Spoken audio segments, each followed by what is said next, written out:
The stage of America's Got Talent is glowing under hundreds of bright lights, yet to the young Filipino man about to perform, it feels like stepping into another universe. His name is Marco de la Cruz, a 27-year-old from Cebu, Philippines. He has dreamed of this moment since childhood, standing before legends like Simon Cowell and showing the world what his voice can do. But as the cameras zoom in and thousands of eyes fixate on him, his heart hammers against his chest. The floor beneath him gleams like polished glass. He can almost see his reflection, a mix of excitement, fear, and hope. Dressed in a plain white shirt, slightly faded jeans, and worn leather shoes, Marco doesn't look like the kind of contestant people expect to dazzle a global stage. In fact, from the judges' expressions, it's clear they've already made up their minds. Another hopeful dreamer, maybe another forgettable act. Simon leans forward, tilting his head, expression unreadable. Sofia Vergara offers a polite smile. Heidi Klum waves cheerfully, while Howie Mandel grins encouragingly. The audience murmurs, their whispers a blend of curiosity and mild amusement. Greater than, "What's your name, and where are you from?" Simon asks in his familiar British tone. Greater than, "My name is Marco," he replies softly, accent thick but clear. "I'm from the Philippines." Simon nods. "And what will you be singing today?" Greater than, an Elvis Presley song, Marco answers. A wave of laughter rolls gently through the audience. It's not cruel, but it's condescending, the kind that says, "Oh, we've heard that before." A few people in the crowd exchange looks. Someone mutters, "Another Elvis wannabe." Marco swallows hard. He's heard that tone before, in bars, in local competitions, even among relatives who told him singing won't take him far. But he's also heard another voice, his late mother's, whispering in his memory, "Sing from your heart, Anik. The world will listen one day." He takes a deep breath. His hand trembles as he adjusts the mic stand. The music director cues the track. A familiar guitar intro fills the air, the soft, timeless melody of "Can't Help Falling in Love."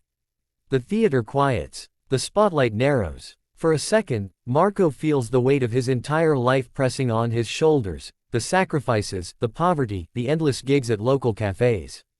Then, he closes his eyes. When the first line leaves his lips, it's not just a note, it's a revelation. The first sound that escapes Marco's mouth is deep, velvet smooth, and hauntingly familiar. It has that rich, warm timbre, the kind that made Elvis Presley timeless. The room falls into complete silence. Even the skeptical smiles vanish. The judges freeze. Simon's eyes widen, the faintest trace of disbelief flickers across his face. Howie leans back, his grin replaced by astonishment. The camera captures Simon whispering to himself, "That can't be real." Marco doesn't notice. His eyes remain closed, his hand gently gripping the microphone. He sings with every ounce of emotion stored inside him, years of singing in karaoke bars, of performing for tips, of trying to keep his dream alive. His voice swells with sincerity, and suddenly, the audience begins to feel it, that rare, electric connection between performer and crowd. The lyrics come alive. Greater than, "Take my hand, take my whole life too." He pours his soul into each word, and the theater transforms. The crowd isn't watching an audition anymore, they're witnessing something sacred, something pure. As Marco reaches the chorus, flashback imagery fills the cinematic frame. A young Marco, barefoot in a dusty Cebu neighborhood, singing Elvis songs into a plastic comb. His mother, clapping proudly while hanging laundry. Nights where he performed at local markets, his voice echoing through humid streets. Moments of failure, being told, "You're too local, your accent is too strong, try something modern." But he never stopped singing Elvis. Because to him, Elvis wasn't just a singer, he was a symbol of timeless hope, of passion that defied circumstance. The final verse comes, his voice grows stronger, richer, almost spiritual. Every note reverberates with truth. Simon Cowell, known for his stoicism, is visibly moved. He glances at the audience, they're frozen, jaws dropped. Even the camera crew stops shifting. When Marco holds the final note, long, flawless, trembling with emotion, the entire room bursts into applause. The sound is thunderous. People are standing, shouting, crying. Marco opens his eyes, startled, as if waking from a dream. For the first time, he sees their faces, admiration, awe, and love. Tears well in his eyes. He bows his head, overwhelmed. The last echoes of his voice fade, and a brief, magical silence fills the hall. Then, a roar. The audience rises in unison, clapping, cheering, whistling. The sound feels like an ocean wave crashing over him. Marco looks stunned. His chest heaves with emotion. He whispers to himself in disbelief, "Totu ba, too. Is this real?" Simon stands up slowly, still clapping. His face, usually unreadable, carries a rare, genuine smile. Heidi has tears glistening in her eyes.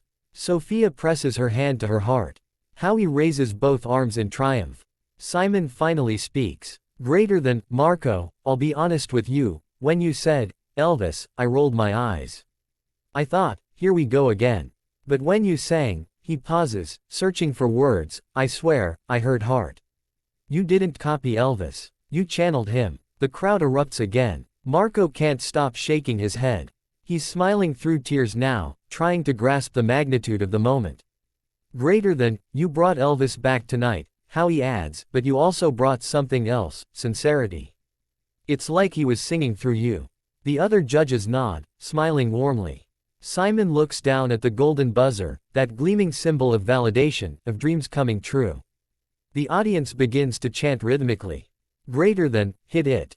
Hit it. Hit it." The energy is electric. Marco stares in disbelief as Simon leans forward, presses his palm against the buzzer. Collision. Golden confetti explodes. Collision. The theater transforms into a storm of golden light. Marco drops to his knees, crying openly as the confetti rains over him. The camera zooms in, his tears mix with laughter. He looks upward, hands trembling, whispering, "Greater than, for you, Mama, I did it." The judges rush forward. Heidi hugs him. Sophia wipes away her own tears. Simon simply nods, the kind of nod that says, "You've earned this."